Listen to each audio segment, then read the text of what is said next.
అంటే సాధారణంగా ప్రభుత్వ వ్యతిరేకత కానీ ఏదన్నా ఉన్నప్పుడు చివర్లో హడావిడిగా వచ్చి చాలా వేస్తారు ఓట్లు అనేది కూడా చేస్తారు కదా.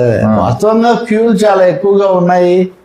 పొద్దున్నుంచే వచ్చిన వాళ్ళు ఓటర్లు బారులు తిరారంటే ఓడించడానికో ఎవరినైనా ఓడించాలనో ఎవరినైనా గెలిపించాలనో గట్టిగా అనుకుంటే, ఒకరిని గెలిపించాలంటే ఒకరిని ఓడించాలి కదా, అది కూడా సహజమే.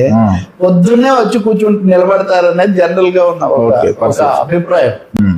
పొద్దున్నే ఇప్పుడు ఇది ఓట్ల శాతం కూడా ఒక 60-70 అన్నది కాస్త 80% పైన అయింది ఫైనల్ గా వీళ్ళు చెప్పేసరికి.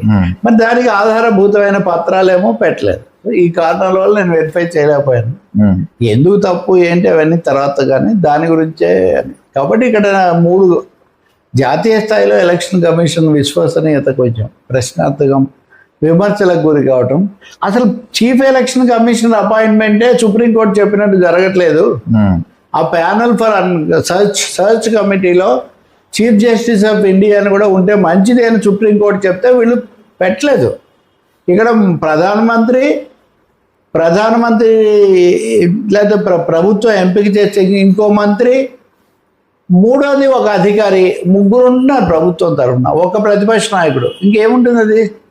4 ఉంటారు సర్చ్ కమిటీలో, ఒక ప్రతిపక్ష నాయకుడు తప్ప మిగిలిన 3 ప్రభుత్వమే.